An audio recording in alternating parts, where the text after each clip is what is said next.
All right, guys, Wes here. Welcome back to the channel. And today we're going to be exploring one of the biggest secrets with Zelda Tears of the Kingdom. Along with that, we have some news to talk about regarding when we could see the first glimpse of actual gameplay footage for Tears of the Kingdom and so much more. So definitely stick around until the end of the video because you guys do not want to miss it. Now, everything that has officially been revealed by Nintendo paints quite a strange picture. But what if I told you that beneath the surface of Hyrule lies one of the biggest features that Zelda fans have been wanting to return, and according to many fans, is the staple of what it means to be a Zelda game. Now, if you haven't guessed it by now, I'm talking about classic themed dungeons, which according to Zelda purists is one of the most controversial aspects of Breath of the Wild, as rather than taking the classic approach, Breath of the Wild opted for 200 shrines dotted across the map that are just basically mini puzzle rooms. And the game also featured 4 larger divine beasts that kind of acted like the big dungeons in the game. Now, I personally love the shrines as well as the divine beasts, as I felt like they were a nice change of pace and they all just really fit into the game's world. But I can understand why many preferred classic dungeons, as they were some of my favorite video game experiences. If you dive into the trailers and official images of Zelda Tears of the Kingdom, you'll find clues and kind of hints at dungeons returning. Now, I'd like to really quickly state as a disclaimer, I'm only going off of official information and I will not be referencing anything from the art book leak. So if you want a spoiler-free journey, this is the video for you. The first thing we have to point out is the first initial teaser trailer that announced the development of the sequel. We see a shot that takes place beneath the castle, and you see certain structures that depict a dungeon-like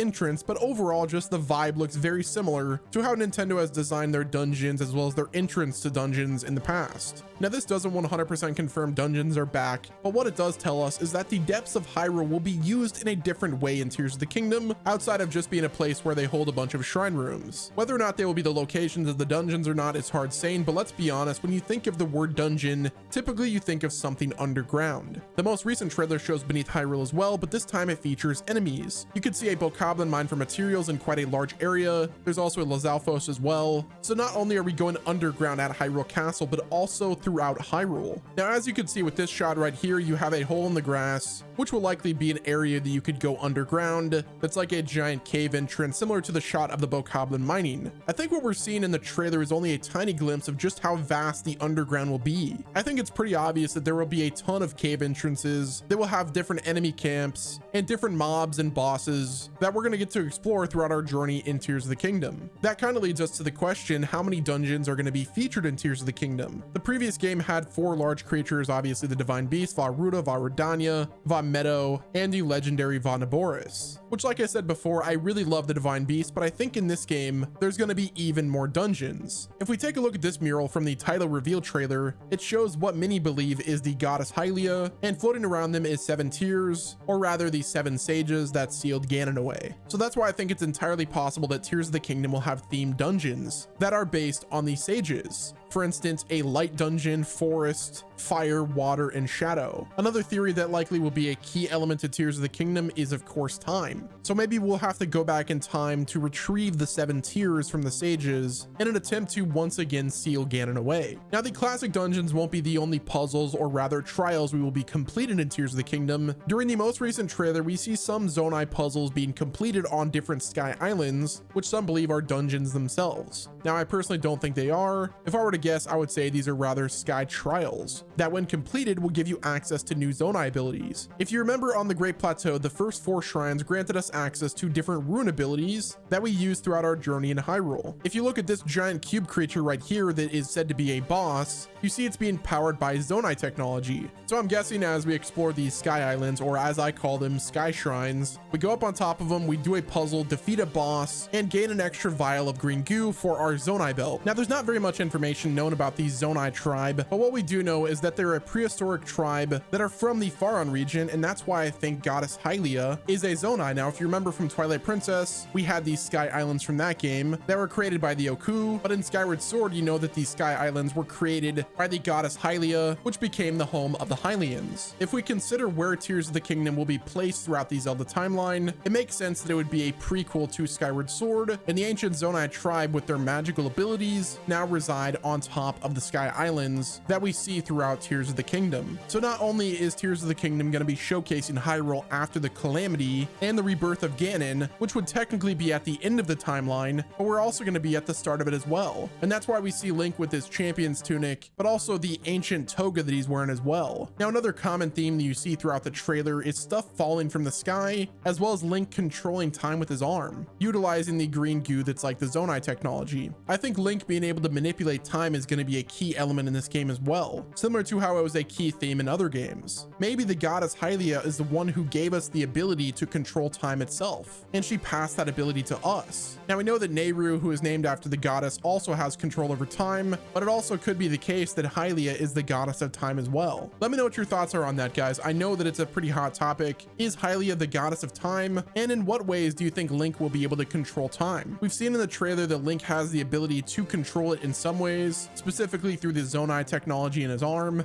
If you remember in the trailer, he has a spike ball that he was able to push backwards, as well as kind of freeze time. And of course, there was the rock that he was able to kind of reverse time and put it back up into the sky. Now, going back to the topic of dungeons, the Zelda team has been listening to fan feedback loud and clear, and I think based on the sentiment of the previous game, as well as how they want to utilize a world that already has a foundation, I think the obvious next step for them is to bring dungeons back, but this time in a much more unique and immersive way. Now, according to an interview with Aonuma by Vice, the interviewer asked the question, there are fewer big dungeons in the new game compared to old, and an emphasis on Link having smaller shrines to explore spread around the map. Is that a design choice that goes back to the beginning of the project? To which Aonuma responded, it wasn't necessarily an original design point. At first, we were planning to include more large labyrinth style dungeons, the sort of things you'd expect in a Zelda title, but the reason we decided to include smaller shrines, which isn't to say there aren't some larger dungeons in Breath of the Wild, was to strike a balance between this extremely large overworld that you're exploring and these goals and objectives to explore within that. So by dotting these shrines around a larger number of them, but with each smaller in size than the older style dungeons, it helped to bring balance and break up the huge world into smaller, more explorable chunks. And now that we've already done everything that there is to explore with the current Hyrule map, it only makes sense for the Zelda team to expand the areas to allow more interaction via the underground with the dungeons, but also giant caves for us to explore and create new gameplay scenarios for us to visit. Now, I think the overworld is also going to be changed. We don't really know in what way yet, but if I were to guess, I'm sure that every area that we explore throughout the grounds of Hyrule is going to be unique and have its own different vibe, as well as unique enough for us to want to go explore. I know there's been a lot of concern about whether or not Zelda Tears of the Kingdom is going to be a new game or if it's going to be more of an expansion of the old one, which is understandable, especially whenever you look at the trailers. A lot of the world that we've seen so far does look very similar to the old Hyrule, but you have to understand that there is a ton of misdirection that goes down with these trailers. Nintendo is intentionally being secretive, and they will continue to be for a long time, even after the game's launch. But that is kind of the perfect segue into my next topic,